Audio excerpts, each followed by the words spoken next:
தமிழர் தந்தை சீபா ஆதித்தனாரின் 121வது பிறந்த நாளையொட்டி அவரது உருவ சிலைக்கு தினத்தந்தி குழும தலைவர் மற்றும் இயக்குநர்கள் மாலை அணிவித்து மரியாதை செலுத்தினர். சீபா ஆதித்தனாரின் பிறந்த நாளையொட்டி சென்னை எழும்பூரில் உள்ள அவரது உருவ சிலைக்கு தினத்தந்தி குழும தலைவர் பாலசுப்ரமணியன் ஆதித்தன் மாலை அணிவித்து மரியாதை செலுத்தினார்.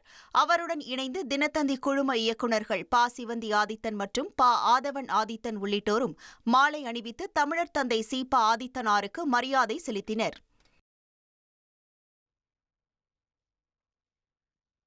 தமிழர் தந்தை சீபா ஆதித்தனாரின் பிறந்த நாளையொட்டி சென்னை எழும்பூரில் உள்ள அவரது உருவ சிலைக்கு மாலை முரசு நிர்வாக இயக்குநர் கண்ணன் ஆதித்தன் மரியாதை செலுத்தினார்.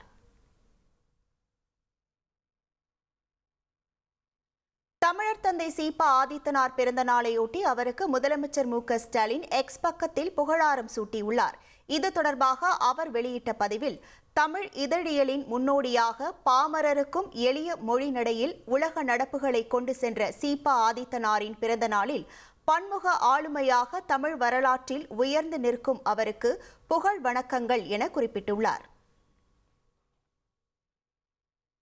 தமிழர் தந்தை சீபா ஆதித்தனார் பிறந்த நாளையொட்டி சென்னை எழும்பூரில் உள்ள அவரது சிலைக்கு பாஜக மாநில தலைவர் நயினார் நாகேந்திரன் மாலை அணிவித்து மரியாதை செலுத்தினார்.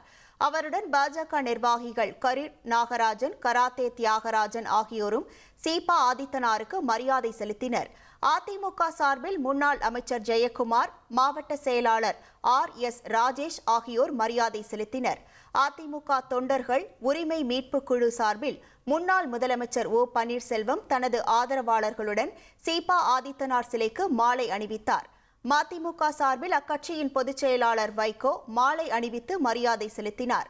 பாமக சார்பில் பாமக கௌரவ தலைவர் G.K. மணி மாலை அணிவித்து மரியாதை செலுத்தினார்.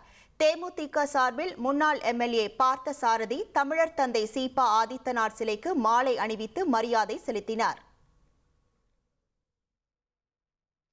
தமிழர் தந்தை சீபா ஆதித்தனார் பிறந்த நாளையொட்டி தமிழ் சமூகத்துக்கு அவர் ஆற்றிய பங்களிப்பை போற்றுவோம் என மத்திய இணையமைச்சர் எல். முருகன் புகழாரம் சூட்டியுள்ளார்.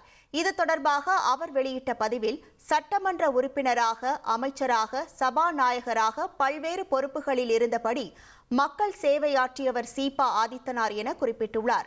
மேலும் தினத்தந்தி மூலமாக அன்றாட நிகழ்வுகளை மக்களிடம் கொண்டு சேர்க்கும் அரும் பணிகளை அவர் மேற்கொண்டதாகவும், தமிழ் மொழி மற்றும் தமிழர் மீது கொண்டிருந்த அதீத பற்றின் காரணமாக தமிழர் தந்தை என போற்றப்படுவதாகவும் எல். முருகன் தெரிவித்துள்ளார். இனி செல்லும் இடமெல்லாம் செய்தி. தந்தை டிவியின் வாட்ஸ்அப் சேனலை ஃபாலோ பண்ணினா செல்ல இருக்கும் இடமெல்லாம் செய்தி. இதோ QR கோட், இப்பவே ஸ்கேன் பண்ணுங்க, ஃபாலோ பண்ணுங்க.